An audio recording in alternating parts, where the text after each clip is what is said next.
Chapter 1. The Invitation to Mystery. The autumn fog clung to the streets of London like a reluctant lover, veiling the gas lamps in a soft amber haze. Hercule Poirot, having just returned from a rather tiresome case in the countryside involving a missing parrot and a jealous butler, sat in his impeccably ordered flat on Whitehaven Mansions. His moustache, that magnificent work of art, was waxed to perfection, and he sipped delicately from a tiny cup of thick, sweet tisane.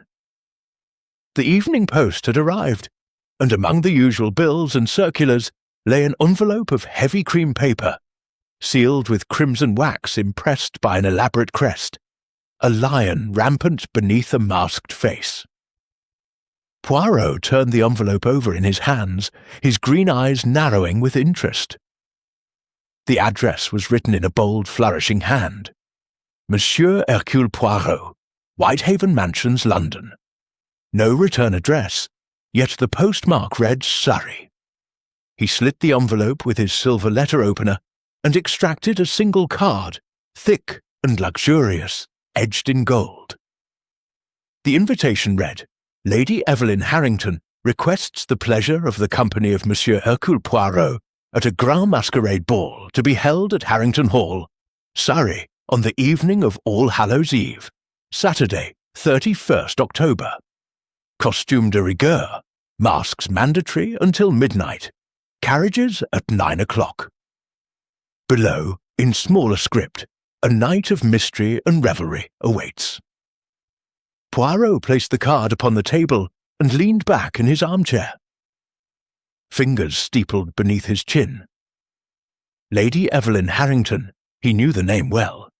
A widow of considerable fortune, renowned for her lavish parties and her sharp tongue.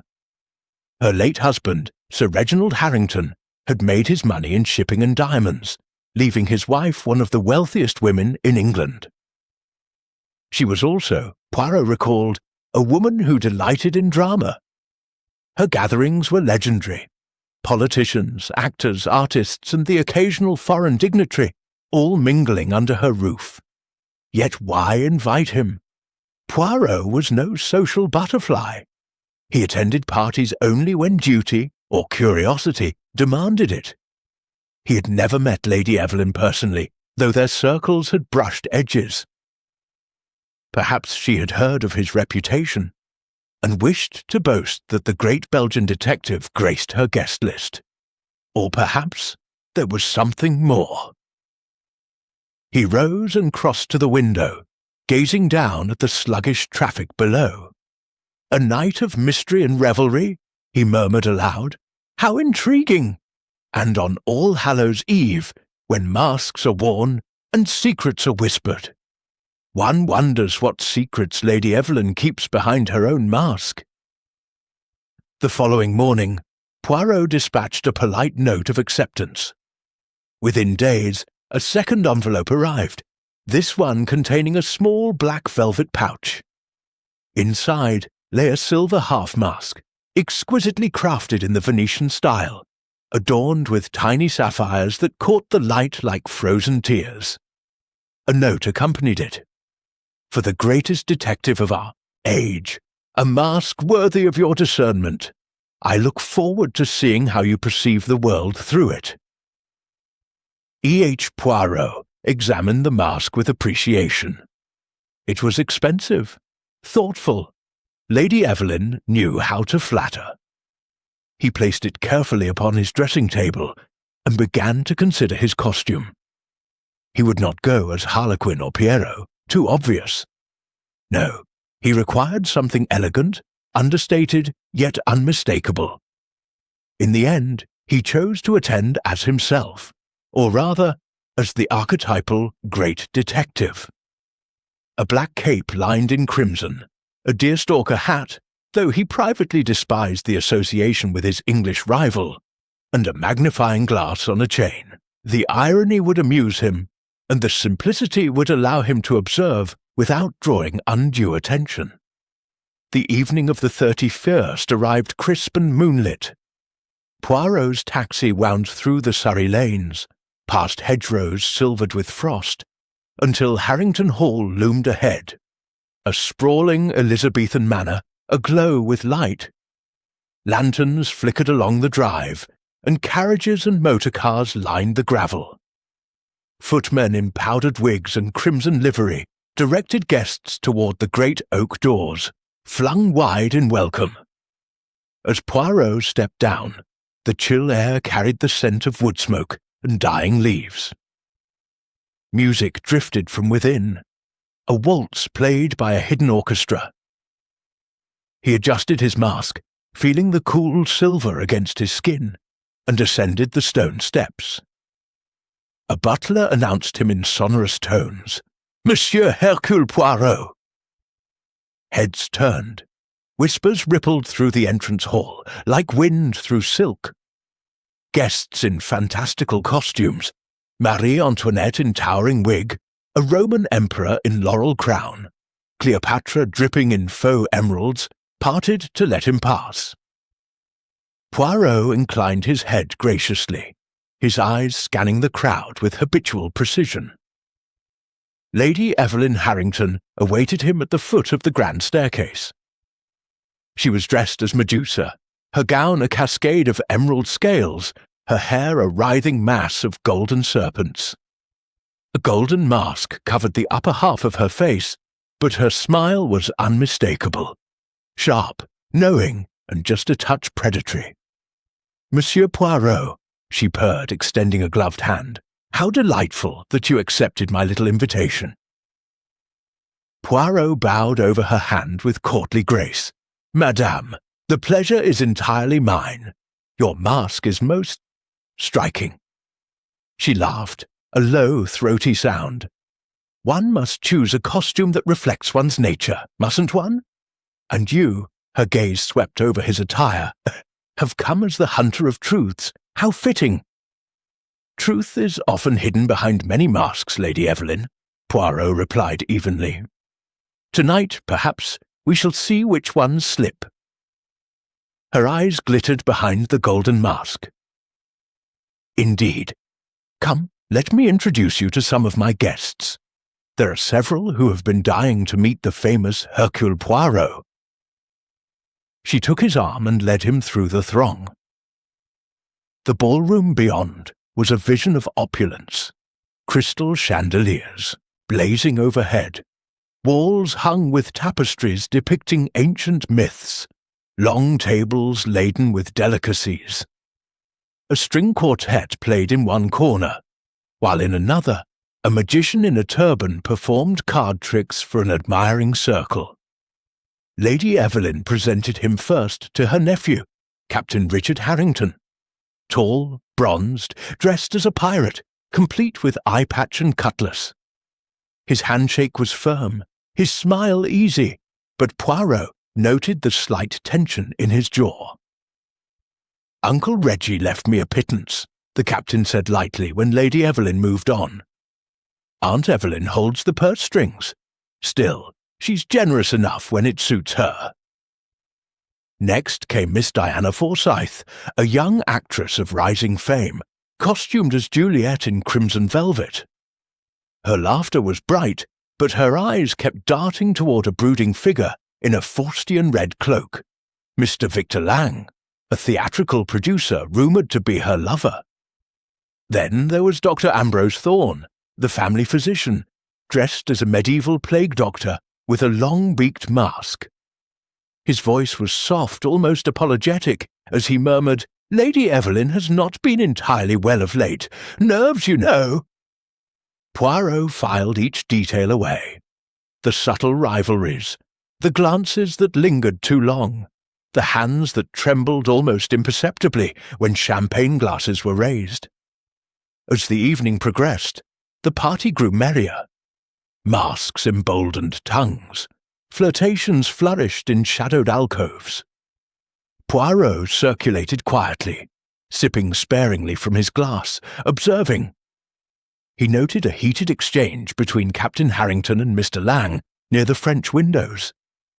He saw Miss Forsyth slip a note into the hand of a footman. He watched Lady Evelyn herself, ever the gracious hostess, yet always aware, always watching. At 11 o'clock, the orchestra struck up a lively gallop, and couples whirled across the floor in a kaleidoscope of colour. Poirot retreated to a quiet alcove to rest his feet and order his thoughts. It was then that a shadow fell across him. A figure in a black domino cloak and plain white mask stood before him. The voice that emerged was low, distorted deliberately. "You should not have come, Monsieur Poirot." Poirot's eyebrows rose. "And why is that, mon ami?" "Because tonight," the figure whispered, "someone will die." Before Poirot could respond, the stranger melted back into the crowd. He rose swiftly, but the black cloak had vanished among dozens of similar costumes. Poirot resumed his seat, fingers drumming thoughtfully on the arm of his chair. A threat, a jest, or a warning? He glanced at the grandfather clock in the hall. 45 minutes until midnight, when masks would be removed and faces revealed. The air seemed suddenly heavier, charged with anticipation and something darker. Hercule Poirot smoothed his moustache and settled back to watch. After all, he thought with a faint smile, what was a masquerade without a little mystery? Chapter 2. Masks and Masquerades. The ballroom of Harrington Hall pulsed, with life, a glittering whirl of silk, satin, and feathers. The orchestra had shifted from the spirited gallop to a languid waltz, and couples swayed beneath the chandeliers like brightly coloured moths drawn to flame. Hercule Poirot, having politely declined several invitations to dance, positioned himself near a marble pillar, where he could observe without obstruction. His small frame, draped in the black cape, blended into the shadows, and the silver half-mask lent his sharp green eyes an almost feline intensity. The warning from the figure in the black domino still lingered in his mind. Someone will die. But Poirot was not a man to be unsettled by anonymous whispers. Instead, he treated it as the first thread in what might become a tapestry of intrigue. He watched, he noted, he catalogued. Lady Evelyn moved through her guests like a queen among courtiers. Her Medusa costume was magnificent. The golden serpents in her hair seemed almost alive under the lights, and the emerald scales of her gown caught every flicker of the candles. Yet Poirot noticed that her smile, though radiant, never quite reached her eyes. She paused often to touch an arm, to lean in and murmur a confidence, to laugh at a jest. Each gesture was calculated, each word weighed. She was, he thought, a woman who controlled every room she entered. Near the long refreshment table, Captain Richard Harrington, pirate eye patch pushed up onto his forehead now that the dancing had begun, was in earnest conversation with Victor Lang, the theatrical producer in the crimson Faustian cloak. The two men stood close, heads bent together. Lang's hand rested on the captain's shoulder in what might have been a gesture of camaraderie, but Poirot detected tension in the set of Richard's jaw, and the way Lang's fingers tightened briefly before releasing. Money, Poirot mused, or a woman. Often the same thing in such circles. A burst of laughter drew his attention to the opposite side of the room. Miss Diana Forsyth, radiant as Juliet, was surrounded by a cluster of admirers. Her crimson velvet gown clung to her slender figure, and the tiny pearl tiara in her dark curls caught the light each time she tossed her head. She was performing, even here, every gesture theatrical, every smile perfectly timed. Yet her gaze kept drifting toward Lang and the captain. When she caught Poirot watching her, she flashed him a brilliant smile and glided over. "Monsieur Poirot," she said, dropping a playful curtsy. "Lady Evelyn tells me you see everything. Is that true?" "Only what is placed before my eyes, mademoiselle," Poirot replied with a small bow.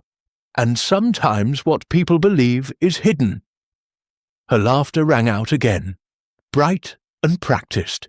"How dangerous you make that sound! Tell me, do you like my costume? Juliet, forever young and tragic." "Most becoming," Poirot assured her, "though one hopes the evening will not prove quite so tragic as the play." A shadow flickered across her face, gone almost before it appeared. "One never knows at a masquerade, does one? Everyone is playing a part." She leaned closer, her voice dropping. "Even you, I think, with that clever disguise as the great detective." Poirot's moustache twitched in amusement. "But I, mademoiselle, am always myself." She studied him for a moment, then glanced across the room toward Lang. "Some of us wish we could say the same." With that cryptic remark, she swirled away into the arms of a waiting cavalier dressed as Romeo. Interesting, Poirot thought. A triangle, perhaps, or something more complicated. He turned his attention next to Dr. Ambrose Thorne, the family physician. The plague doctor costume suited him oddly well. The long beak-like mask and black robes gave him an air of sombre authority. He stood apart from the dancers, nursing a glass of champagne he had barely touched. When Lady Evelyn approached him, he inclined his head stiffly. Poirot drifted closer, positioning himself behind a potted palm where he could hear without being observed. "Must be careful, Evelyn," Thorne was saying in a low, urgent voice. "The strain on your heart—" "Nonsense, Ambrose," Lady Evelyn cut in, her tone light but edged. "I am perfectly well. Tonight of all nights, I refuse to be treated like an invalid." "It is not nonsense," the doctor insisted. "Your episodes are brought on by boredom and annoying relatives," she finished sharply. "Leave it, Ambrose. Enjoy the party." She swept away, leaving Thorne staring after her with a mixture of concern and something darker. Resentment, perhaps? Poirot filed the exchange away. Heart trouble, a motive for caution or for haste. A clock chimed the half-hour, 11:30. Only 30 minutes until the unmasking at midnight. The orchestra struck up a lively quadrille, and the floor filled once more.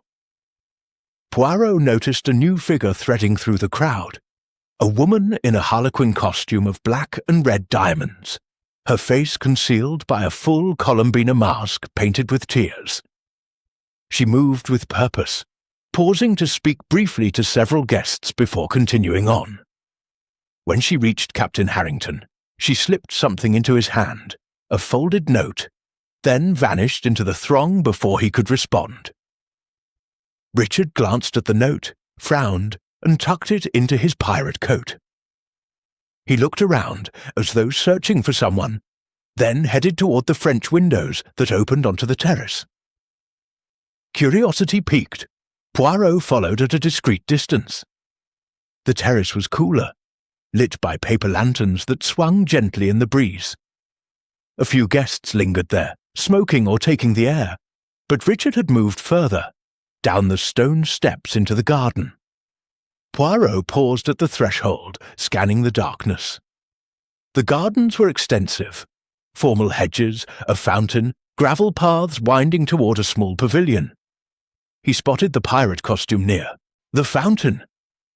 Richard stood with another figure, the harlequin woman. They were arguing, voices low but intense.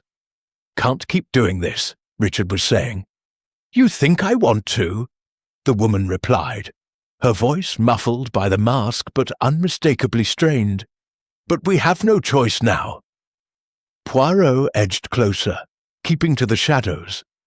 "You're being reckless," Richard hissed. "If she finds out—" "She won't. Not if you keep your nerve." A pause, then Richard's voice, softer. "I'm tired of living on her charity. When Reggie died, I thought—" "You thought you'd inherit," the woman interrupted bitterly. "We both did. But Evelyn changed the will. You know that. Changed the will. Poirot's interest sharpened. Richard exhaled sharply. There has to be another way. There isn't, not unless the woman let the sentence hang, heavy with implication. They stood in silence for a moment, the fountain's gentle splash the only sound. Then the harlequin reached out and touched Richard's arm. "Midnight is coming. We should go back." They turned and retraced their steps. Poirot melted back into the shadows as they passed, returning to the ballroom separately.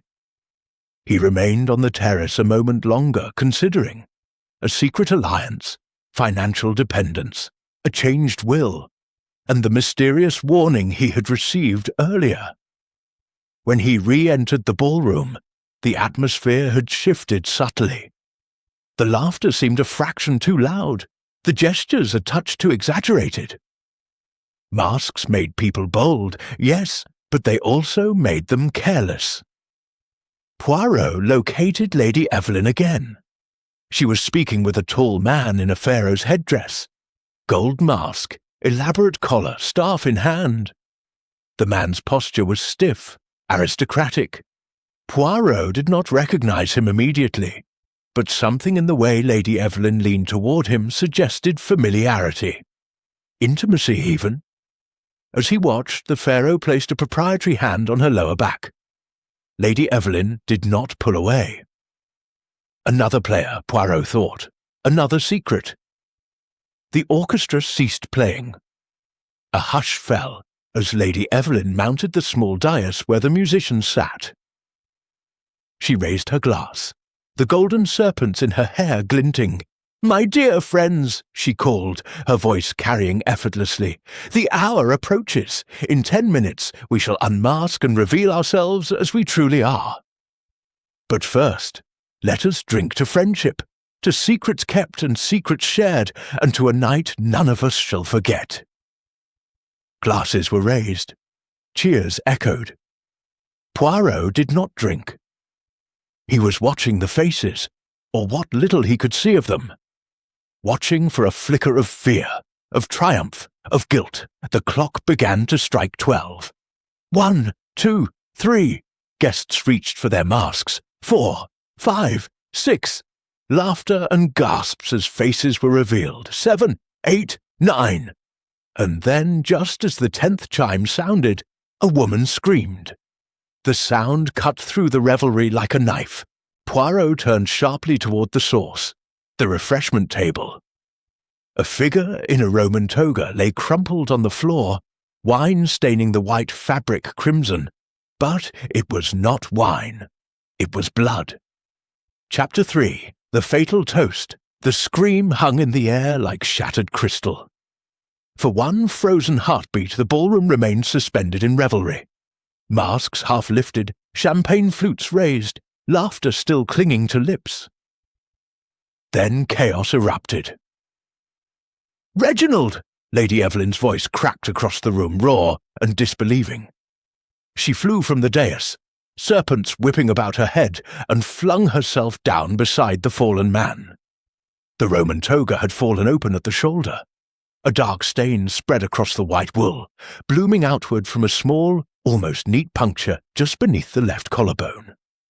His golden laurel wreath had rolled away across the parquet. The face beneath the laurel leaves was unmistakably that of Sir Reginald Harrington, dead these past 14 months. Except Sir Reginald Harrington was very much dead no longer, at least until a few seconds ago. Poirot was already moving, cutting through the press of bodies with the calm authority of a ship's prow through waves. "Make way, if you please! Do not touch the body!" He knelt opposite Lady Evelyn. The man's eyes, pale blue, once sharp with amusement, stared sightlessly at the painted ceiling. A thin line of blood trickled from the corner of his mouth. The wound itself was small, almost delicate, yet unmistakably fatal. The stiletto or ice pick that had made it had been driven upward with precision, straight into the heart. Poirot's gloved fingers brushed the dead man's neck, confirming the absence of pulse, then moved to the toga's golden fibula brooch. It was warm. The murder had occurred within the last minute, perhaps less. Captain Richard Harrington arrived at a run, pirate coat flapping. He stared down, face blanching beneath the remnants of stage tan. "Good God! Uncle Reggie!" Dr. Ambrose Thorne pushed through next, the long beak of his plague mask now dangling from one hand. He dropped to his knees, pressed 2 fingers to the carotid, then looked up grimly. "Dead. Instantaneous, I should say." Lady Evelyn made a small animal sound and clutched at the corpse's shoulder. "But he was dead. We buried him. How can—" "Later, madame," Poirot said gently but firmly. He rose. "Captain Harrington, you will assist me. We must clear the room. No one is to leave the hall until the police arrive. Doctor, you will remain with the body. Touch nothing more than you already have." Richard hesitated, eyes still fixed on his uncle's impossible corpse. Poirot snapped his fingers. "Capitaine, now!" The sharp command jolted the younger man into action. Together they began herding the guests toward the far end of the ballroom. Some protested, some wept, others stood rooted in shock. Victor Lang, his Mephistopheles mask dangling from one hand, looked as though he might be sick.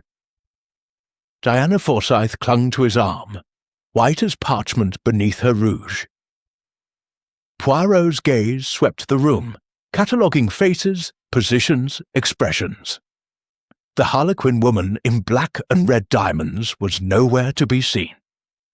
Interesting, when the local constable arrived 20 minutes later, summoned by a footman who had the presence of mind to telephone the village station, he found the great doors barred and Hercule Poirot standing before them like a small but immovable sentinel.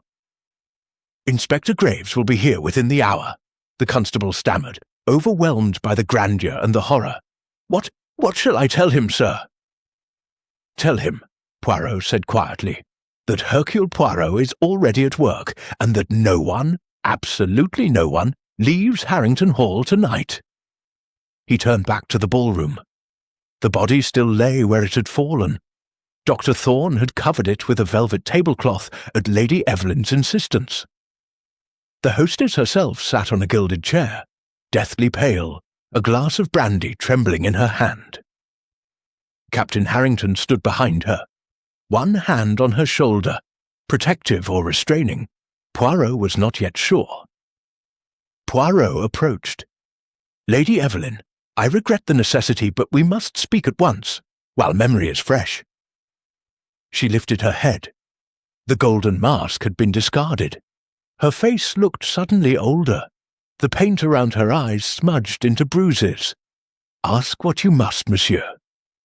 "This man," Poirot said carefully, "you are certain he is your late husband?" A bitter laugh escaped her. "I buried him, Monsieur Poirot. I stood at the graveside and watched the coffin lowered. Yet that is Reginald's face, Reginald's signet ring, even the small scar on his throat from a fencing accident in 22. Explain that, if you can." "I intend to. Tell me, when did you last see him alive tonight?" "Alive?" She shook her head. "I saw him across the room perhaps half an hour ago. He lifted his glass to me, mocking, as always, and I turned away. I thought it some cruel jest in poor taste. Someone hired to impersonate him for the masquerade. I never dreamed—" Her voice broke. Poirot's gaze flicked to Richard. "And you, Capitaine? When did you realize the Roman senator was your uncle?" Richard's jaw worked. I spoke to him earlier, on the terrace, thought it was a stranger at first. Then he laughed. That damned laugh. I knew then. He said he had come back to settle accounts. I thought he was drunk." Poirot's eyes narrowed. "You argued.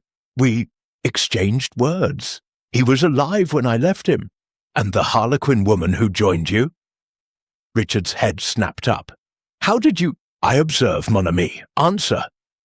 Richard glanced at his aunt, then away.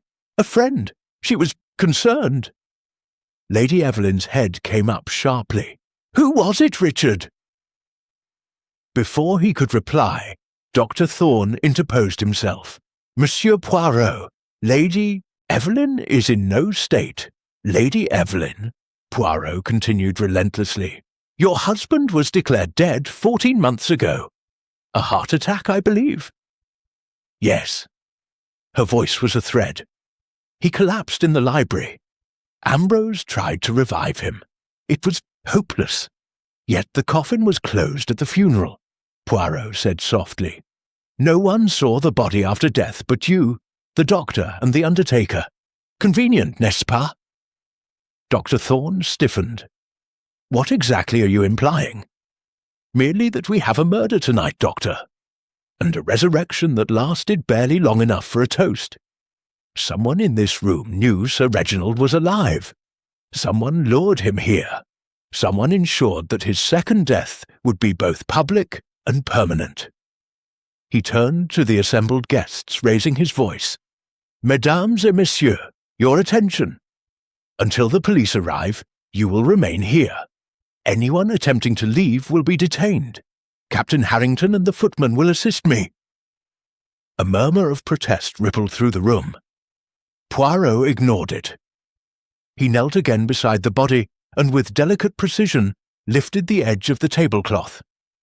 The wound was clean, the weapon removed, but something glinted at the edge of the bloodstain. A single black diamond, torn from a costume. Harlequin.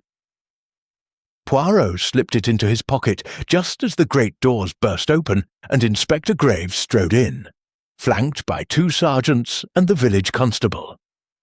Graves was a tall, lantern-jawed man with the permanent look of a bloodhound denied a scent.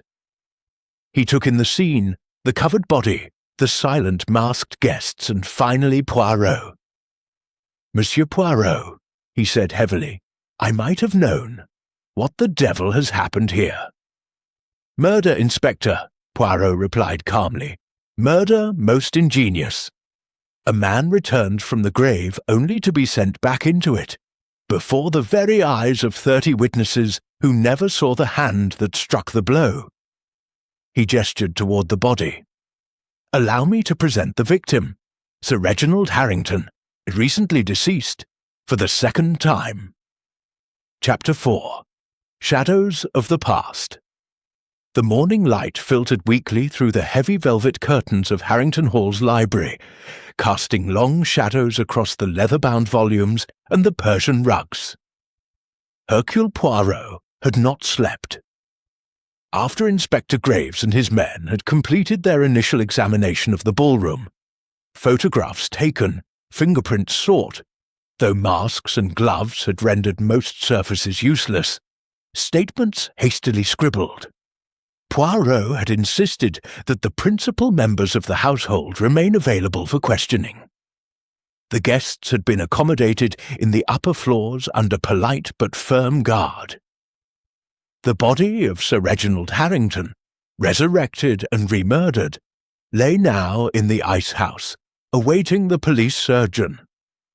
The house felt as though it were holding its breath.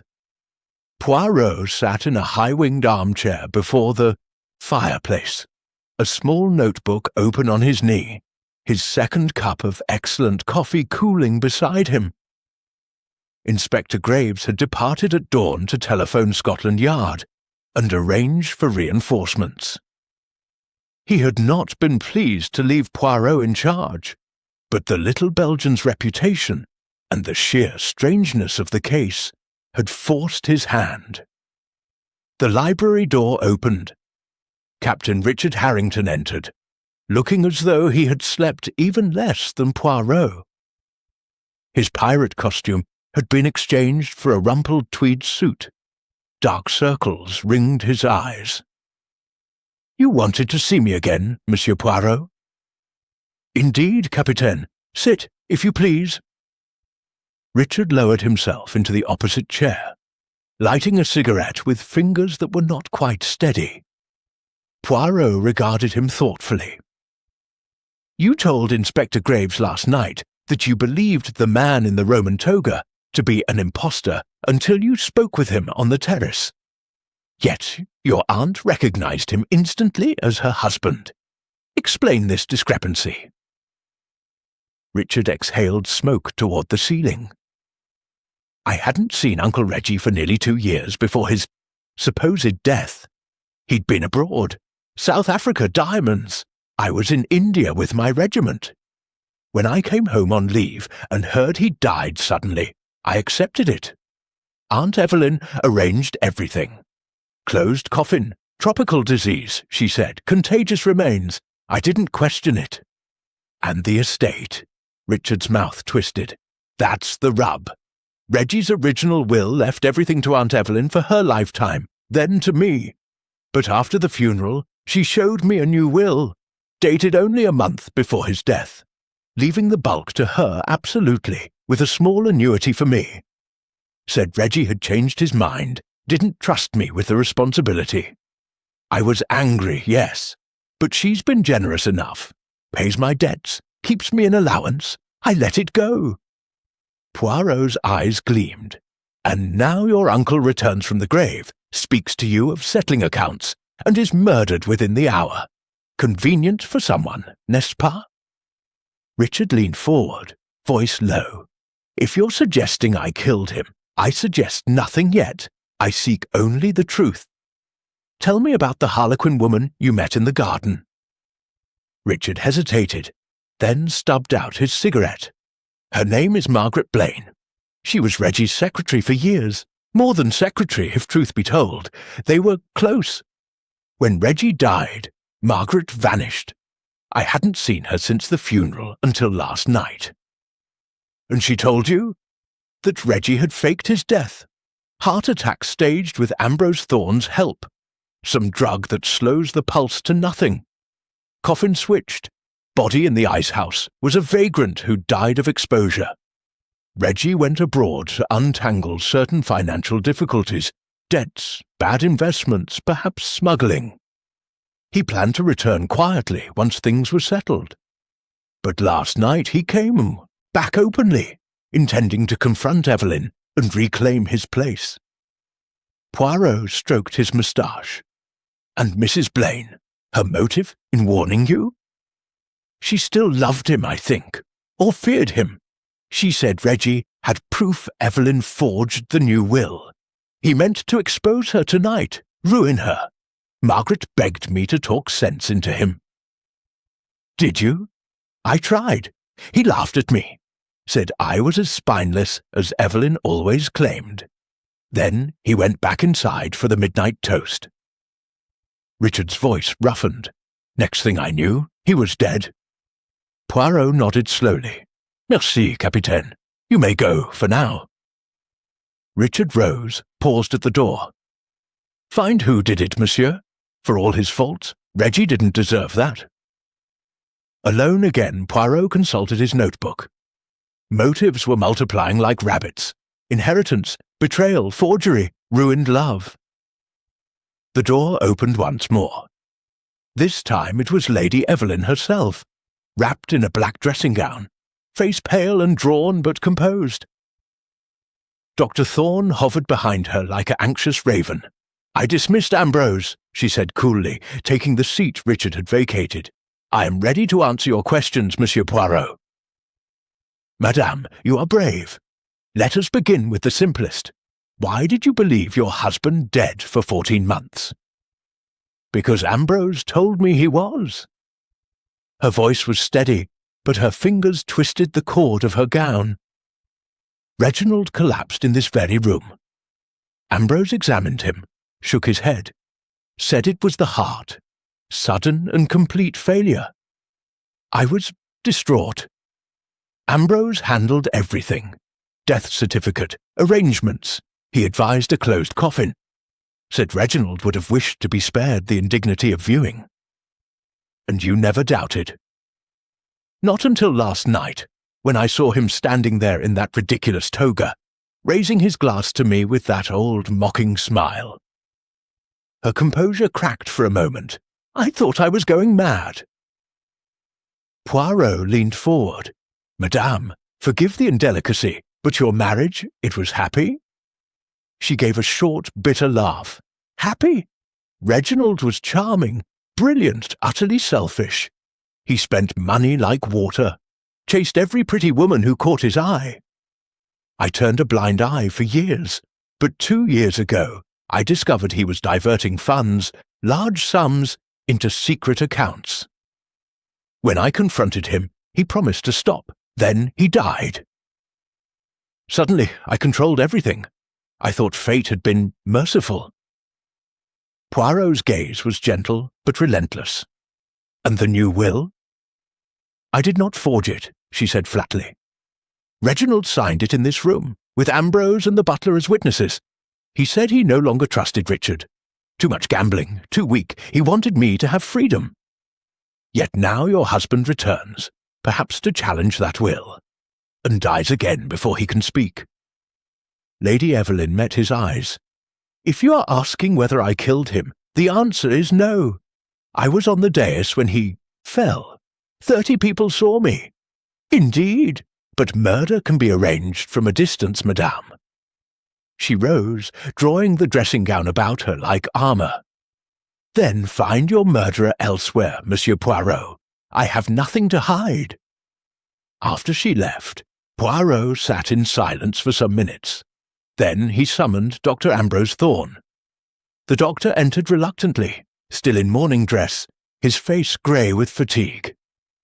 Monsieur Poirot, this is intolerable. Lady Evelyn needs rest. Lady Evelyn needs the truth, doctor, as do we all. You certified Sir Reginald dead 14 months ago. Yet last night he walked among us. Explain. Thorne sank into a chair, passing a hand over his eyes. I can only tell you what I believed. Reginald collapsed. No pulse, no respiration. I pronounced him dead. If he was drugged, I was deceived as much as anyone. By whom? I don't know.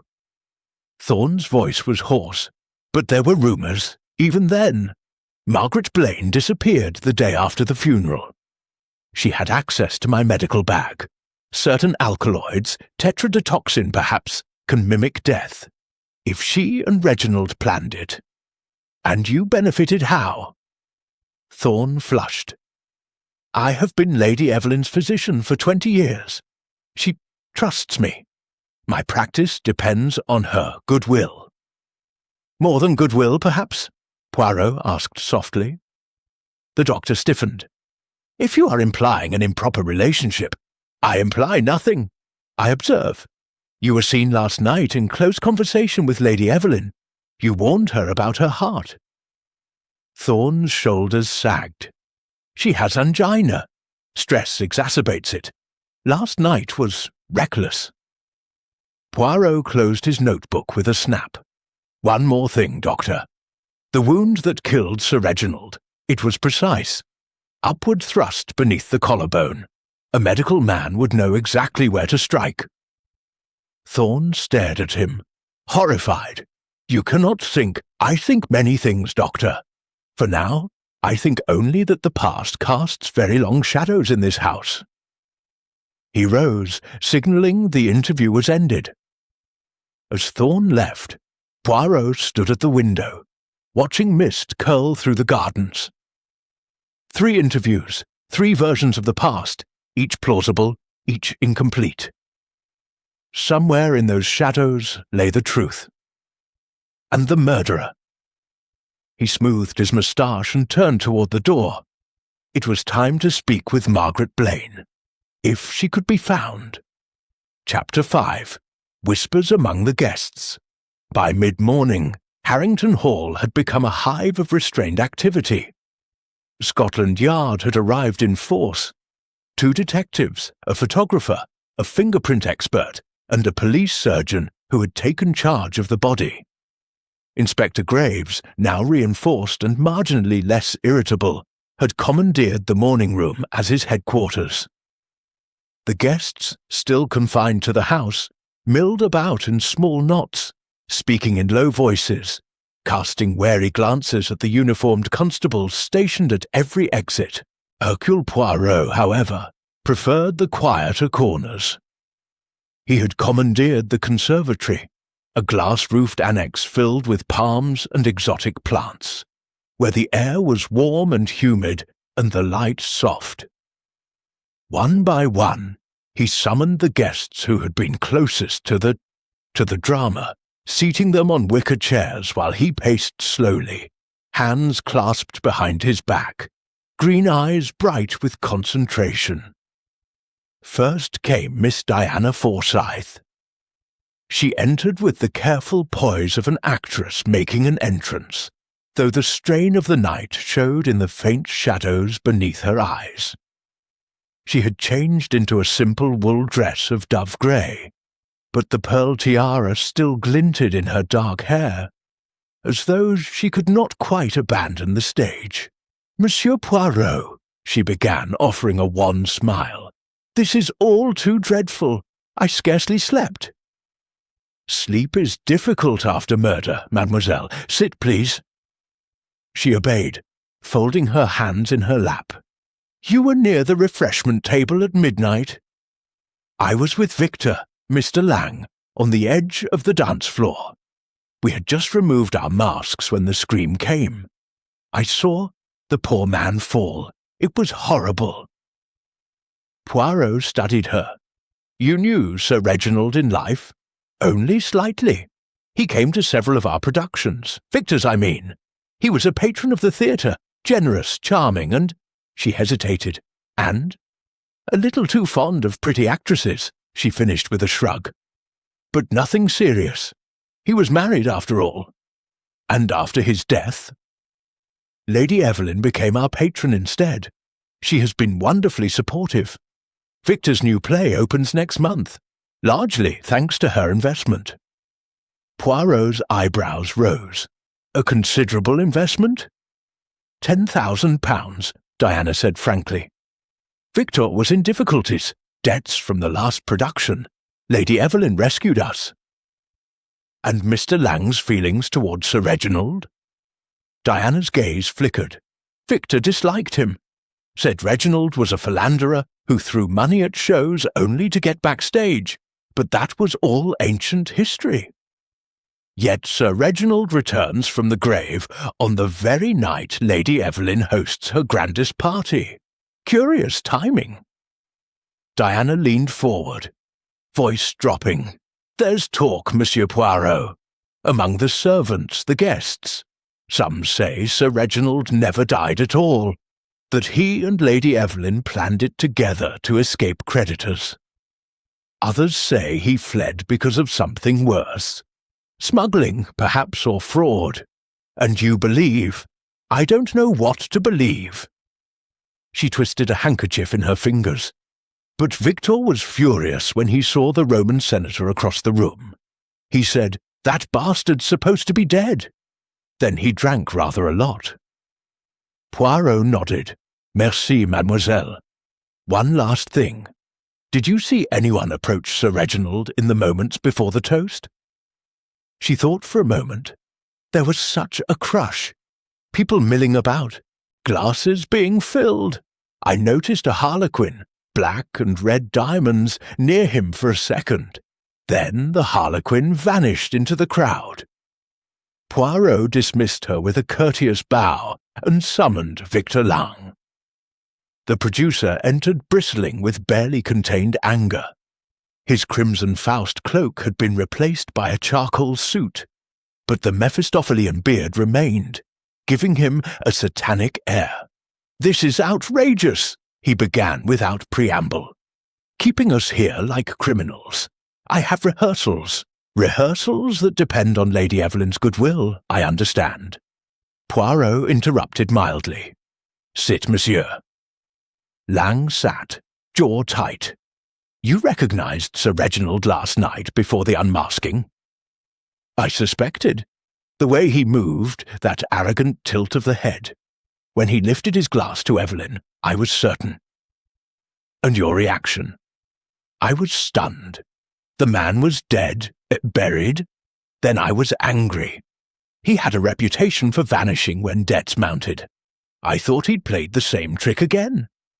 "Debts to you?" Lang hesitated. He owed me 2,000 from a bad investment he persuaded me into, South African mines.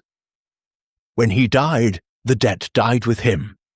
Evelyn knew nothing of it. So his return threatened you financially? It threatened everyone he'd cheated, Lang snapped. But I didn't kill him. I was 20 feet away when he fell. Yet murder does not always require proximity, Poirot observed. Tell me about the Harlequin. Lang frowned. I saw her, or him, near Reginald just before midnight. Thought it was someone playing a prank. Then, after the scream, the Harlequin was gone. Poirot thanked him and moved on. Next came the Pharaoh, Mr. Felix Carver, a solicitor from Lincoln's Inn and old friend of the Harringtons. He was a dry, precise man in his 60s, gold mask now tucked under his arm like a briefcase.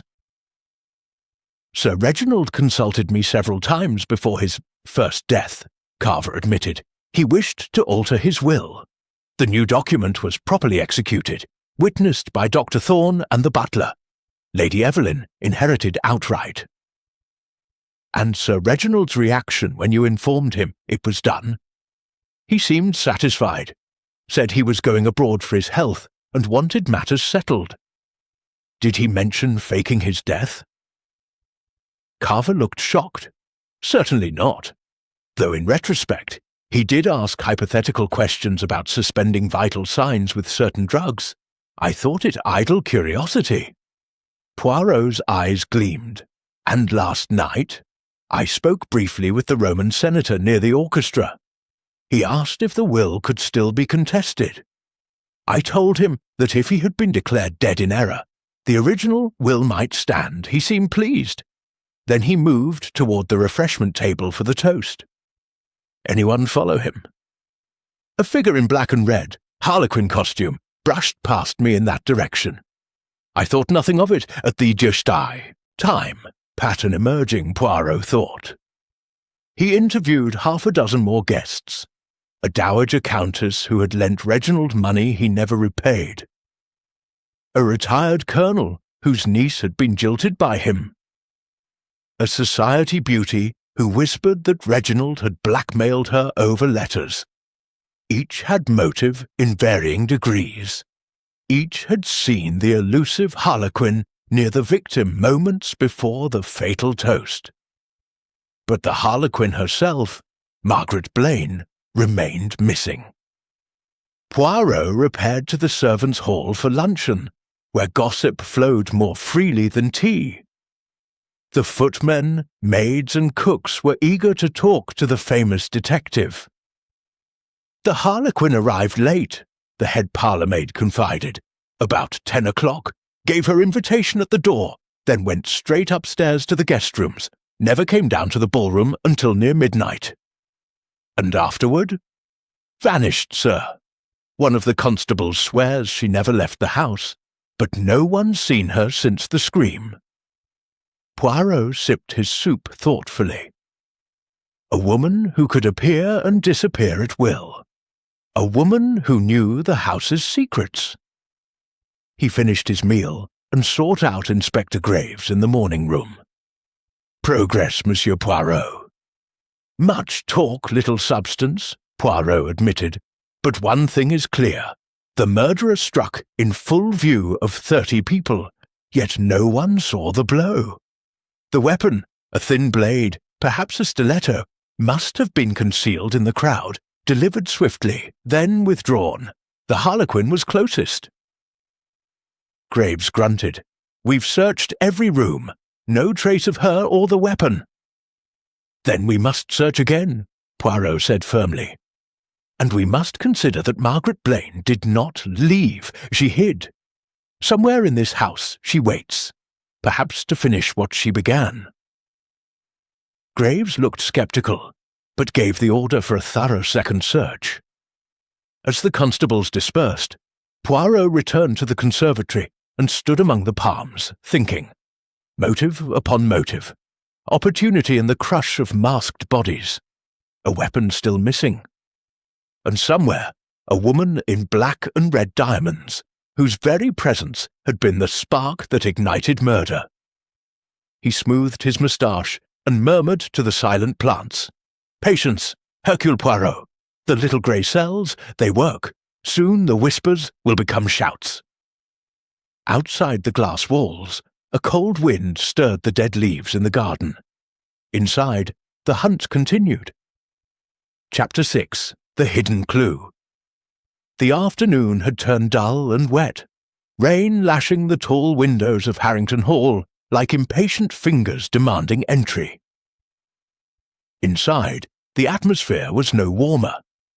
Constables tramped up and down staircases, opening wardrobes, tapping panels, turning the house inside out in search of Margaret Blaine and the missing stiletto. They found neither. Poirot, however, had withdrawn to the ballroom. The scene of the crime had been left untouched by order of Inspector Graves. A concession wrung from him only after Poirot threatened to telephone the chief constable personally. The great chandeliers still blazed, though the hundreds of candles had been replaced by electric bulbs for safety. The chalk outline of Sir Reginald's body remained on the parquet, a stark white ghost amid the scattered confetti and crushed grapes. Poirot walked the floor slowly, eyes fixed on the ground, hands clasped behind his back. He moved in ever-widening circles from the chalk outline, pausing now and then to crouch, to peer, to brush aside a fallen feather or ribbon with the tip of his cane. He had dismissed everyone. Even Inspector Graves had been sent away with a polite but firm, "You disturb the harmony of my thoughts, mon ami." At the edge of the chalk outline, near where Sir Reginald's right hand had lain, Poirot stopped. Something glinted among the debris, something small, almost invisible. He went down on one knee, produced his pocket lens, and studied the spot carefully. There, half hidden beneath a crumpled mask of crimson silk, lay a single earring. A black diamond, shaped like a tiny harlequin lozenge, framed in white gold. One of the pair that had adorned the ears of the mysterious harlequin woman. Poirot picked it up delicately between kid-gloved fingers and held it to the light. The stone was flawless, expensive, and it had not been there the night before. He was certain of it. The police photographer had taken a dozen pictures of the exact area, and this earring appeared in none of them, which meant someone had returned to the ballroom after the police left and dropped or deliberately placed the jewel. He slipped the earring into a small envelope, then resumed his slow circuit. Near the refreshment table, he found the second clue. A faint smear on the polished floorboards, barely visible, shaped like the narrow heel of a woman's evening shoe. It pointed away from the chalk outline, toward the French windows that opened onto the terrace. The smear was dark, blood, almost certainly. A single drop had transferred from the murderer's shoe as she, or he, fled the scene. Poirot followed the direction of the heel mark. It led not to the main doors, but to the side corridor that connected the ballroom to the conservatory, and beyond that, the servants' passage. He opened the French window and stepped out onto the terrace. The rain had slackened to a drizzle. The stone flags were still wet, but there, almost washed away, was another faint mark, the same narrow heel, leading down the 3 shallow steps into the garden. Poirot descended, heedless of the damp. The gravel path was a mess of footprints from the previous night's revellers and this morning's constables, but one set stood out. Small, elegant, made by a high-heeled dancing slipper. The prints went 10 yards along the path, then veered sharply left into the rose garden. He followed. The rose garden was sodden and forlorn, the last blooms battered by wind and rain. At the far end stood a small Grecian temple, a summer house used for garden parties. The door was ajar. Poirot approached silently, pushed the door wider with his cane. Inside, on a cushioned bench, sat Margaret Blaine. She still wore the black and red diamond costume, though the mask lay discarded on the floor.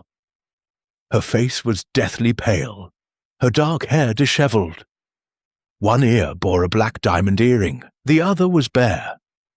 In her right hand she clutched a thin, blood-stained stiletto.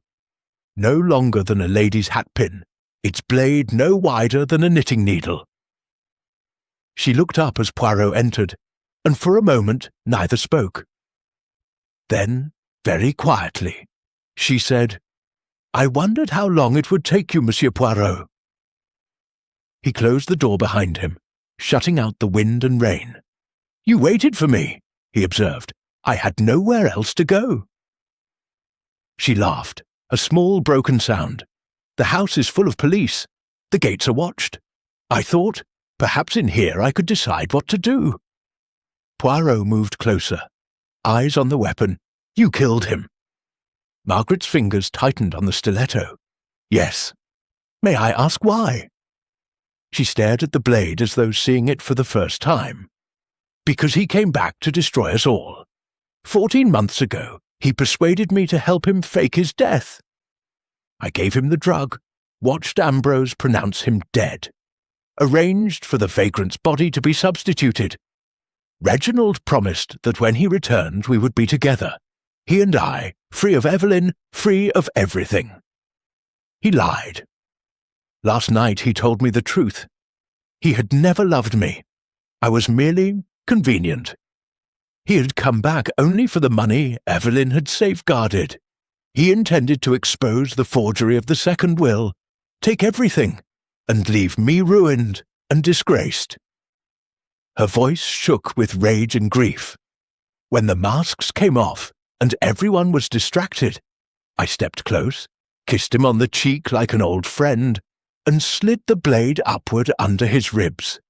He looked so surprised. A tear rolled down her cheek. He didn't even cry out."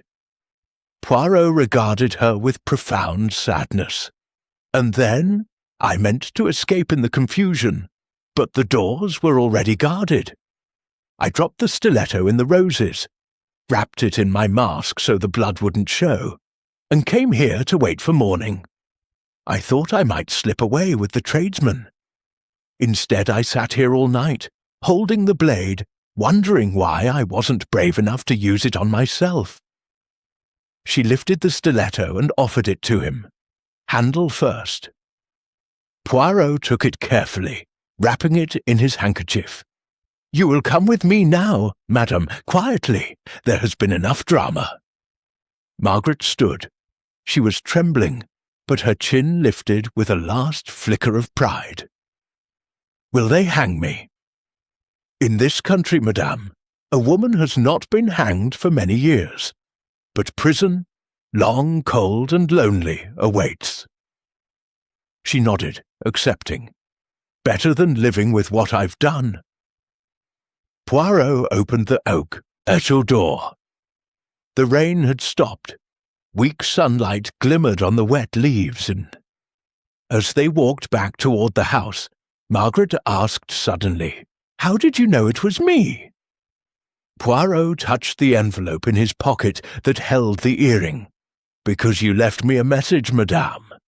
The black diamond on the ballroom floor, placed there deliberately this morning, I think, when you returned for your mask. A confession without words. The earring of a harlequin, half a pair. You kept one, left one for me. You wanted to be found." She smiled faintly. "Perhaps I did." They reached the terrace. Inspector Graves was crossing the lawn with 2 constables, clearly searching the gardens. He stopped dead at the sight of them. Poirot raised a hand. "Inspector, I have the honour to present Madame Margaret Blaine, the harlequin, the murderer, and at this moment, my prisoner." Graves gaped. Margaret walked forward calmly and extended her wrists for the handcuffs. As the constables led her away, She looked back once at Poirot. "Thank you, monsieur," she said softly. Poirot inclined his head. "De rien, madame. Even murderers deserve the truth." He watched them disappear around the corner of the house, then turned his gaze to the upper windows. Faces peered down. Lady Evelyn, Captain Richard, Dr. Thorne, Victor Lang, Diana. All of them watching the end of the drama they had helped create. Poirot sighed, tucked the blood-stained stiletto deeper into his pocket, and went inside. The case, it seemed, was closed. Or was it? As he crossed the threshold, a small doubt stirred in his mind. Something not quite right. Something still hidden. The little grey cells whispered that the play was not yet over. Chapter 7. Allies and Adversaries. The drawing-room of Harrington Hall had become an unlikely council chamber. Late afternoon sunlight slanted through the tall windows, gilding the Persian carpets and the anxious faces gathered there. Inspector Graves stood by the fireplace, arms folded, his expression a mixture of triumph and lingering suspicion. Margaret Blaine had been formally charged and removed to the local police station. The stiletto and the black diamond earring lay sealed in evidence bags on a side table. Yet Hercule Poirot was not satisfied. He stood in the centre of the room, small and immaculate, turning slowly to survey each person present. Lady Evelyn, pale but composed in a black afternoon gown. Captain Richard Harrington, restless, chain-smoking. Dr. Ambrose Thorne, drawn and silent. Victor Lang and Diana Forsyth side by side on a sofa, holding hands as though for mutual protection. Mr. Felix Carver, the solicitor, polishing his spectacles nervously. "My friends," Poirot began quietly, "we have a confession. Madame Margaret Blaine has admitted the murder of Sir Reginald Harrington. The weapon is recovered, the motive clear, betrayal in love, fear of ruin. The case, you will say, is closed." He paused, letting the silence stretch. Yet Hercule Poirot is not content. There are details, small, yes, but discordant, that trouble the little grey cells. Inspector Graves cleared his throat. "With respect, Monsieur Poirot, the woman was found with the murder weapon. She confessed. What more do you need?" Poirot raised one finger. "Precision, Inspector. Always precision. Allow me to demonstrate." He crossed to the evidence table and lifted the envelope containing the earring. "This black diamond was discovered this morning on the ballroom floor, in a place photographed many times the night before. Yet it was not there then. Madame Blaine placed it deliberately as a signal. But why? If she wished to escape, why leave such a clue? If she wished to confess, why not simply surrender?" Lady Evelyn spoke for the first time, her voice cool. Perhaps she lost her nerve. Perhaps, Poirot conceded. But consider the wound, the police surgeon's report. Upward thrust, precise angle, severing the aorta instantly. A thrust requiring strength and anatomical knowledge. Madame Blaine was a secretary, not a surgeon. Dr. Thorne shifted uncomfortably. Poirot turned to him. "Doctor, you pronounced Sir Reginald dead 14 months ago. You witnessed the second will. You warned Lady Evelyn about her heart. You knew exactly where to strike to kill instantly." Thorne paled. "I was searched. I had no weapon." "True, but weapons can be passed." Graves frowned. "You're suggesting an accomplice?" "I am suggesting," Poirot said, "that Margaret Blaine believes herself guilty, but is not the hand that struck the blow." A murmur rippled through the room. Richard Harrington stubbed out his cigarette angrily. "This is absurd! She confessed!" "She confessed," Poirot corrected gently, "to planning the murder, to approaching Sir Reginald in the crush, to embracing him as an old friend." But in that moment of distraction, someone else, someone standing very close, delivered the fatal thrust and passed the stiletto to her gloved hand before slipping away. She felt the blade pressed into her palm, saw Reginald collapse, assumed she had done it. In shock, she fled, hiding the weapon without realizing she had been used. Diana Forsyth gave a small gasp. Victor Lang's grip tightened on her hand. Poirot continued. The true murderer needed Margaret to take the blame. She had motive, opportunity, history, and she was convenient, emotionally fragile, devoted to a man who had discarded her. Lady Evelyn rose. "This is fantasy, monsieur. You have no proof." "Ah, but I have allies," Poirot smiled. "Captain Hastings." The door opened, and my old friend Captain Arthur Hastings entered, somewhat breathless, carrying a small parcel wrapped in brown paper. "Sorry for the delay, Poirot," he said cheerfully. "Train was late, but I've brought what you asked." "Excellent, Hastings," Poirot beamed. "Inspector Graves, may I present my invaluable associate, Captain Hastings. He had spent the day in London at my request." Graves nodded curtly. Hastings unwrapped the parcel to reveal a thin, gleaming stiletto, identical in every respect to the murder weapon. Poirot held it up. "This, mesdames et messieurs, is the mate to the blade found with Madame Blaine. Purchased yesterday from a theatrical costumier in Covent Garden, specialists in props for stage murders. The blades are spring-loaded. The blood is red ink released on impact. Harmless for the theatre, deadly when replaced with real steel." He turned the blade so the light caught a tiny engraved mark near the hilt. The murderer bought two, one for the crime, one to plant as evidence if needed. But the costumier remembers the purchaser clearly, a gentleman in a hurry, paying cash. Richard Harrington went very still. Poirot's gaze fixed on him. "Capitaine, you were on the terrace with Sir Reginald and Margaret Blaine. You knew the plan to expose the forged will. You knew your inheritance hung by a thread. When Sir Reginald mocked you, called you spineless, you saw your chance. You followed him back into the ballroom, stayed close in the crowd. When Margaret embraced him, you struck from behind her shoulder, unseen, then pressed the blade into her hand and melted away." Richard's face twisted. "Rubbish! You can't prove—" "But I can," Poirot interrupted softly. "The heel mark in blood leading to the garden, too large for Margaret's slipper, perfect for a man's dancing pump worn beneath a costume. And this?" Hastings produced a second item. A man's black evening pump with a narrow, elegant heel, flecked with dried blood on the sole. "Found in your dressing room, Captain," Hastings said apologetically. "Hidden in the lining of your army greatcoat." Richard lunged suddenly for the door, but Graves was faster, seizing his arm.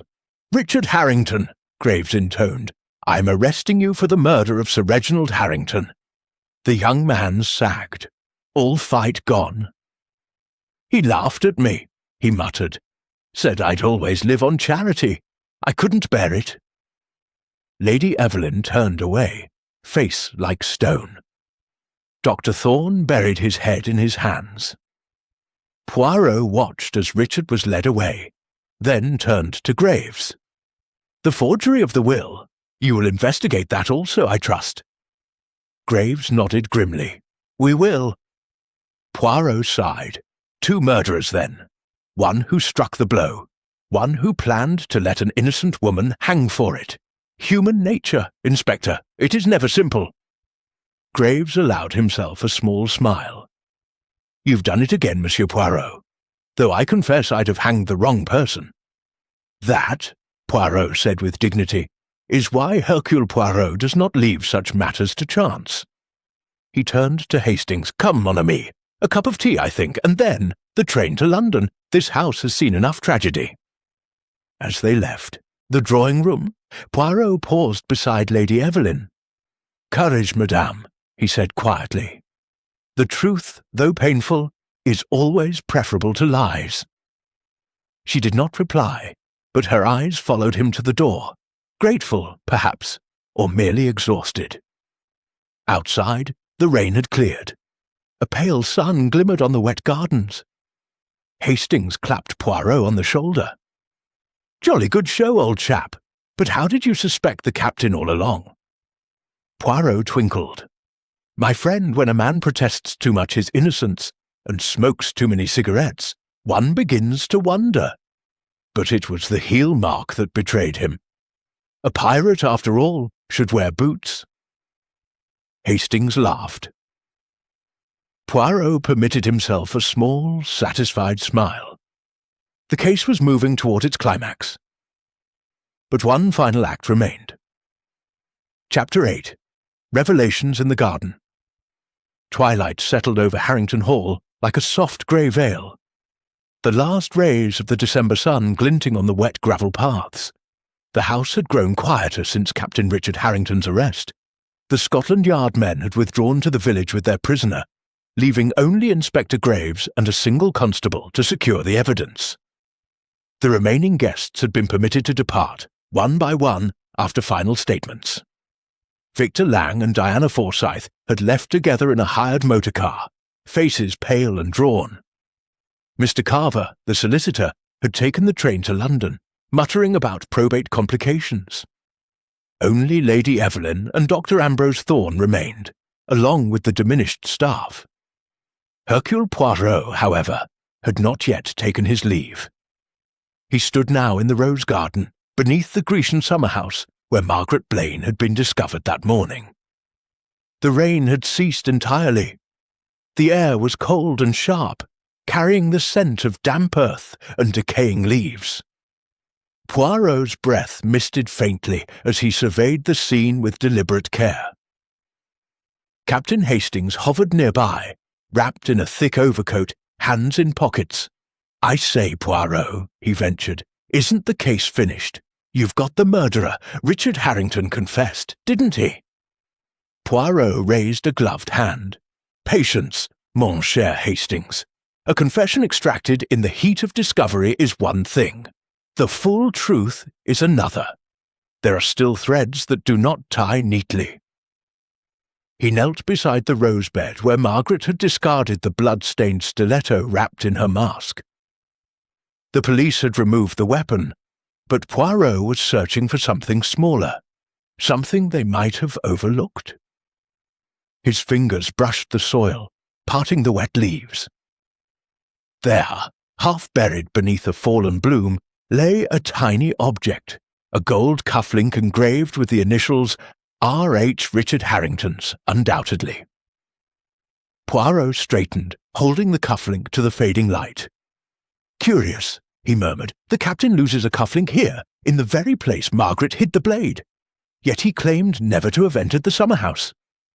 Hastings frowned. Perhaps it fell earlier, during the party. "Possible," Poirot conceded, "but unlikely. These are heavy gold links, fastened securely. And see, the soil is disturbed in a straight line from the path to the door. Someone came here after the murder, in haste." He pocketed the cufflink and moved toward the summer-house itself. The door stood ajar as he had left it. Inside, the cushioned bench still bore the faint imprint of Margaret's body. Poirot examined the floorboards carefully. In one corner, beneath a small occasional table, something glinted. He retrieved it, a single black pearl, the size of a pea, perfectly round. Hastings peered over his shoulder. "One of Lady Evelyn's?" "Precisely," Poirot said softly. "From the Medusa costume, strung among the golden serpents in her hair. I noticed last night that one was missing after the unmasking. She claimed it must have come loose in the excitement. But why here? That, mon ami, is what we shall discover." He led the way back along the gravel path, past the fountain, toward a smaller door at the rear of the house that opened directly into the conservatory. The glass house was dim now, lit only by the twilight filtering through the panes. Palms and ferns loomed like silent witnesses. Poirot paused beside a large potted orange tree. On the tiled floor beneath it lay a crumpled scrap of paper. He unfolded it carefully. It was a page torn from a prescription pad, Dr. Thorne's pad. The writing was hurried. Digitalis, 0.25 milligram tablets, one to be taken nightly for angina. Caution, overdose fatal. The prescription was dated 3 days before the party.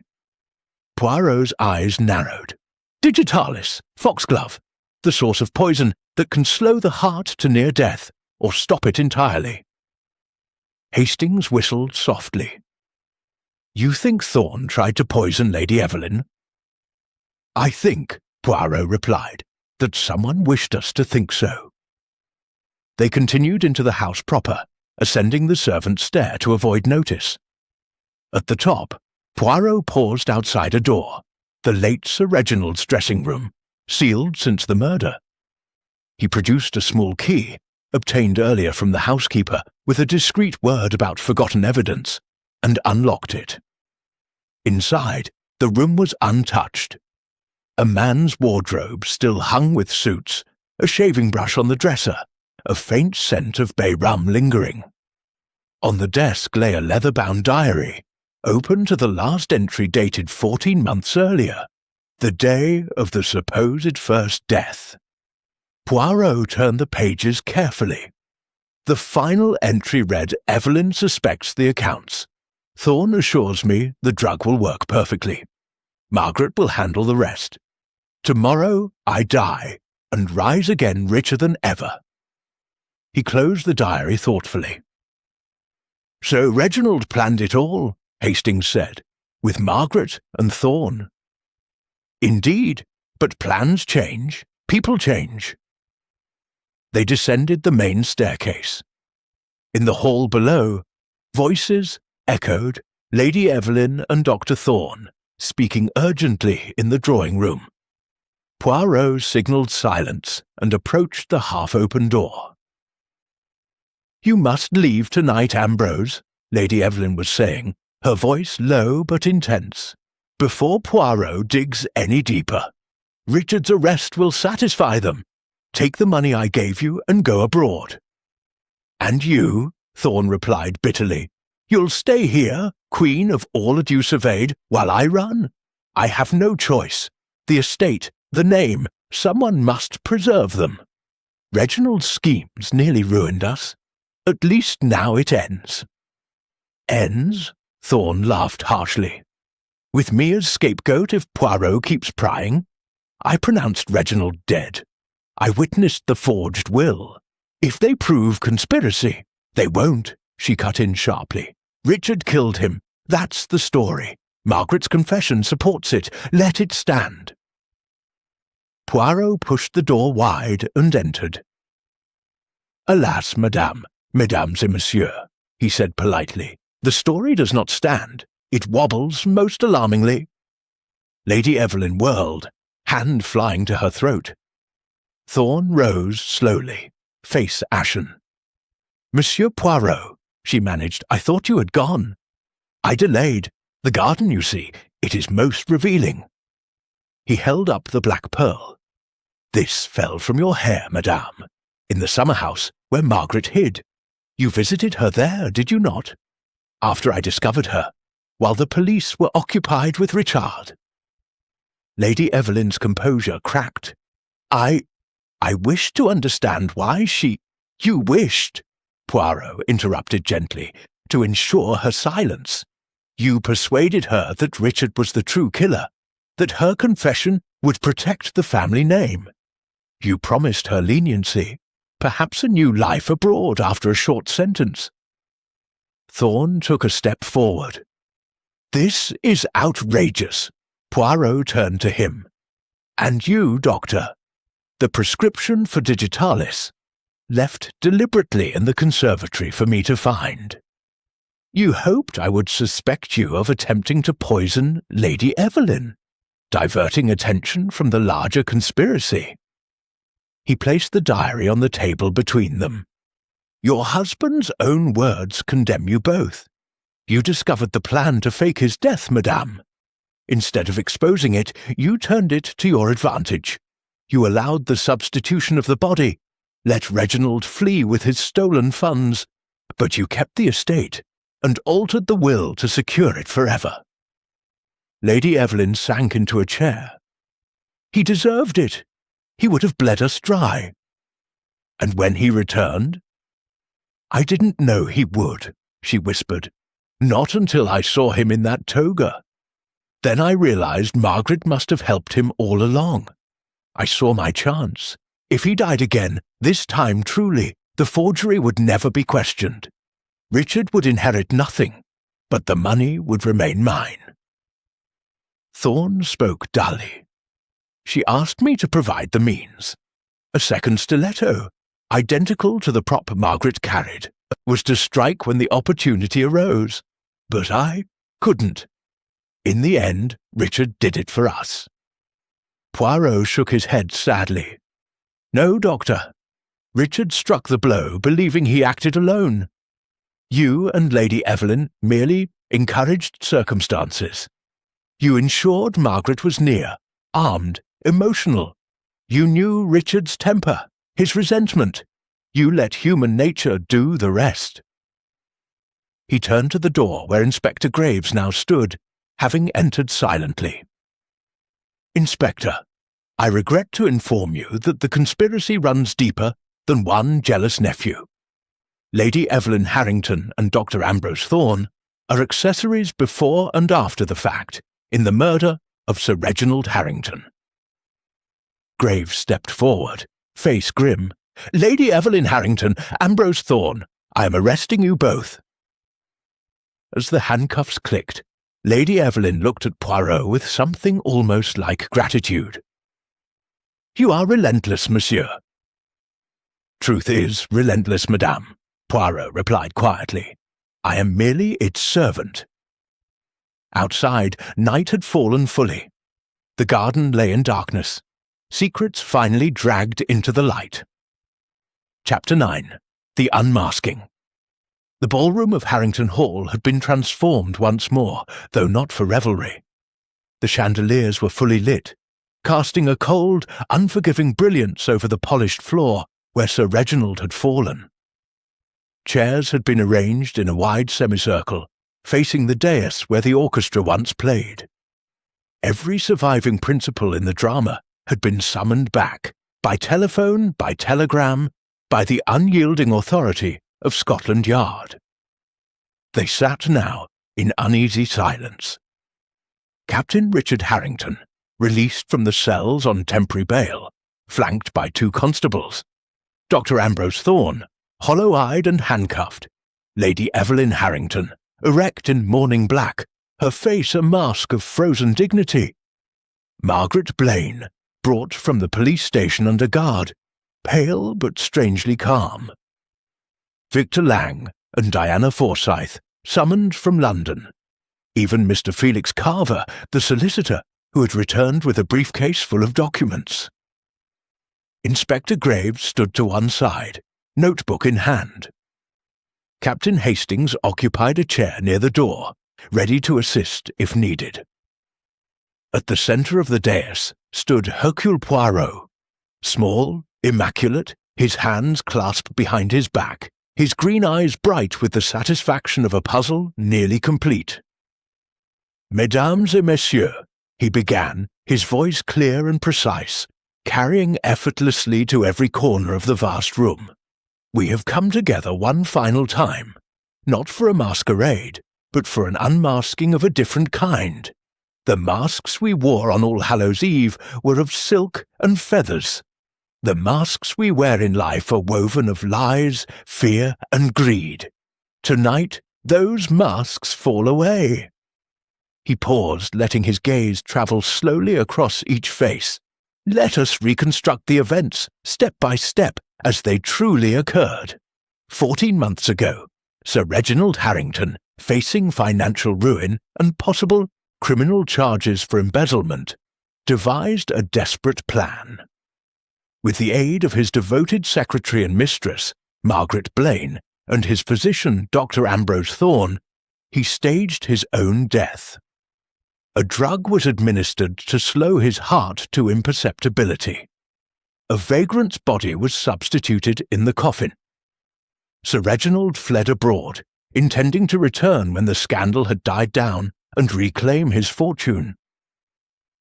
But Lady Evelyn discovered the deception shortly after the funeral. Instead of exposing it, she saw opportunity. She forged a new will, assisted by Dr. Thorne and witnessed under duress, leaving the estate to herself absolutely. She allowed her husband to remain dead, believing he would never dare return. Yet Sir Reginald did return on the night of the masquerade, disguised as a Roman senator. He intended to confront his wife, expose the forgery, and reclaim everything. Margaret Blaine, still loyal despite his cruelty, warned several of you. Captain Richard Harrington, desperate to secure his inheritance, was warned directly. In the crush of the midnight toast, with masks coming off and attention scattered, the fatal moment arrived. Margaret approached Sir Reginald, embracing him in feigned affection. At that instant, Captain Richard, standing immediately behind her, drove the stiletto upward into his uncle's heart. The thrust was swift, silent. Sir Reginald collapsed without a sound. Richard then pressed the bloodied blade into Margaret's gloved hand. In the shock and confusion, she believed she had struck the blow herself. She fled to the garden, hiding the weapon, convinced of her own guilt. Lady Evelyn and Dr. Thorne saw the collapse. They recognized immediately what had happened and saw their salvation. Richard's impulsive act had removed the threat permanently. If Margaret could be persuaded to confess, the forgery would remain hidden, the estate secure. Lady Evelyn visited Margaret in the summer house the next morning, convincing her that confession was the honourable path, that Richard was the true danger. Margaret, heartbroken and guilt-ridden, agreed to take the blame. Meanwhile, clues were planted to incriminate others. The cufflink, the prescription pad, the black pearl, a careful tapestry of misdirection. But Hercule Poirot, he said with a modest bow, does not accept tapestries with crooked threads. He turned to Richard. You, Capitaine, acted from wounded pride and greed. You have confessed the physical act.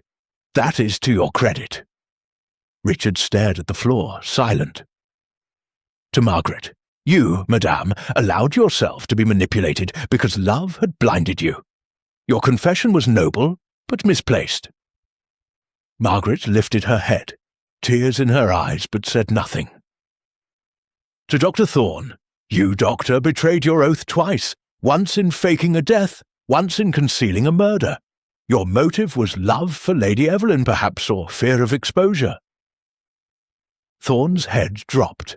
Finally, Poirot faced Lady Evelyn.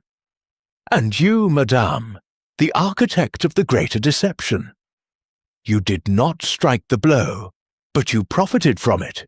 You forged documents, suborned witnesses, and attempted to send an innocent woman to prison to protect your gains. The law calls this being an accessory after the fact. It may also call it conspiracy.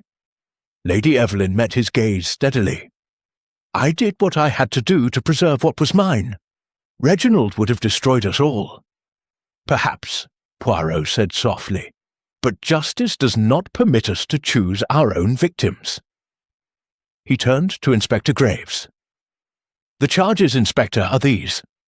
Captain Richard Harrington, murder.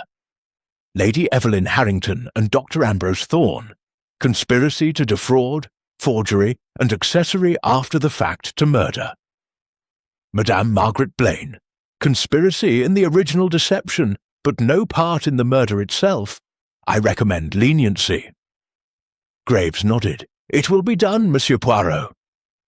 As the constables moved forward to take formal custody, Poirot raised his hand one last time. One final observation, On the night of the masquerade, we all wore literal masks, but the true disguises were deeper. The pirate who was no adventurer but a resentful heir. The Medusa who turned hearts to stone not with serpents but with calculation. The plague doctor who brought death rather than healing. The harlequin whose tears were real beneath the painted smile.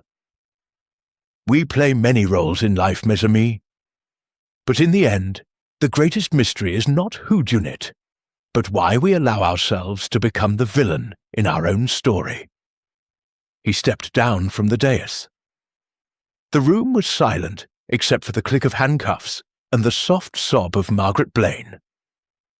Outside the tall windows, the night was clear and cold.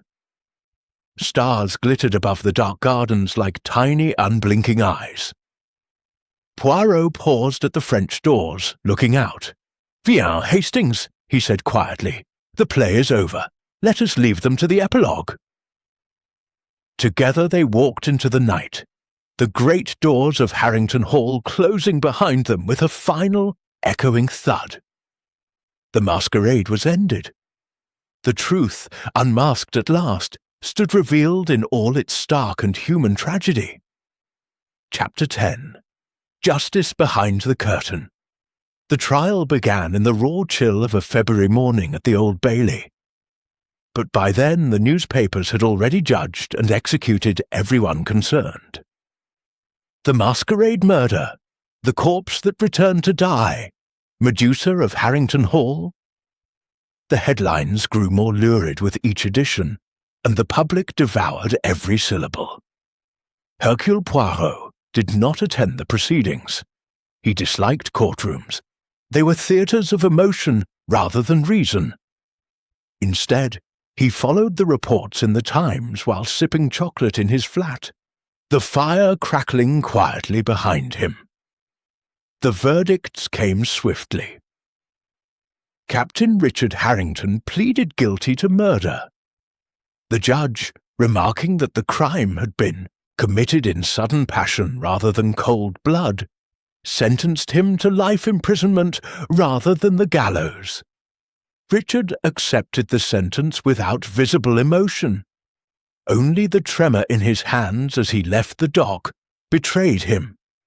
Dr. Ambrose Thorne, broken by weeks in custody, pleaded guilty to forgery, perjury, and being accessory after the fact. He received 12 years. The medical register struck him off the same afternoon. Lady Evelyn Harrington fought hardest. She dismissed counsel twice, insisted on conducting part of her own defence, and faced Poirot across the witness box with the same icy composure she had worn at the masquerade.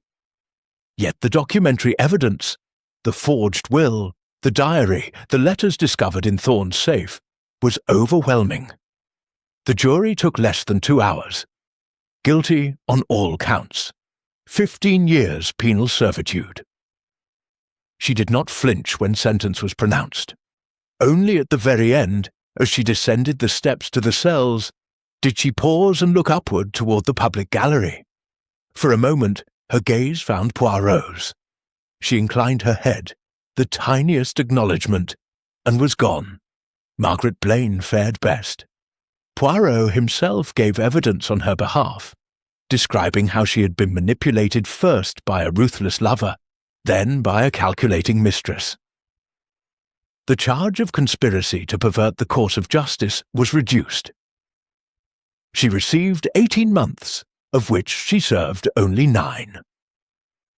On the day of her release, a quiet letter reached Whitehaven Mansions. Monsieur Poirot, you gave me back my life when I had thrown it away. I sail for Canada next week. There are second chances after all. Thank you. Margaret Blaine Poirot folded the letter with a small, satisfied smile and placed it in a cedarwood box where he kept such things. Harrington Hall itself was sold at auction the following spring. The contents, tapestries, chandeliers, the grand piano that had played waltzes on the night of the murder, were dispersed to strangers. A syndicate of London businessmen bought the house and turned it into a country hotel. They kept the ballroom exactly as it had been, complete with the faint chalk outline still visible beneath layers of polish, and advertised murder mystery weekends. The first season was booked solid. One mild evening in May, Poirot accepted an invitation he could not refuse: a quiet dinner with Captain Hastings and his wife at their home in the country. After the ladies had withdrawn, Hastings poured 2 glasses of port and regarded his friend with fond exasperation. "Well, Poirot, another triumph, though I confess I still don't understand why you let Margaret take the blame for even a single day." Poirot twirled the stem of his glass, watching the firelight fracture in the ruby liquid, because, mon ami, sometimes justice must wear a mask of its own. Margaret needed to believe she had committed the act. Only then would she find the strength to sever herself from the past. Lady Evelyn and Thorn needed to believe their scheme had succeeded. Only then would they relax and betray themselves. And Richard needed to confront what he had done without the cushion of shared guilt. He sipped the port appreciatively. Besides, the English law is slow but thorough. In the end, each received exactly what they deserved. Hastings shook his head. "You play a deep game, old chap." "Not I," Poirot said softly. "Human nature plays the game. I merely read the cards." He rose and crossed to the window. Outside, the garden was ablaze with early roses. "Do you know, Hastings, I still have the silver half-mask Lady Evelyn sent me before the party. Sometimes, on quiet evenings, I take it out and remember how fragile are the illusions we cling to. One midnight chime, one lifted mask, and everything changes." He turned back to his friend, eyes twinkling. "But enough philosophy. Tell me, have you persuaded your wife to accompany us to the south of France this summer? The little grey cells require sunshine, and I have heard of a most intriguing robbery at the casino in Nice." Hastings laughed, refilled their glasses, and the conversation drifted to lighter things. In London, the silver mask lay in its velvet-lined box waiting. In the cedarwood box beside Poirot's desk lay Margaret's letter and a pressed black diamond petal from a costume long discarded. And somewhere, in the hushed galleries of memory, the orchestra still played a distant waltz beneath crystal chandeliers, while masked figures whirled across a floor that would never quite be scrubbed clean of what had happened there. The masquerade was over.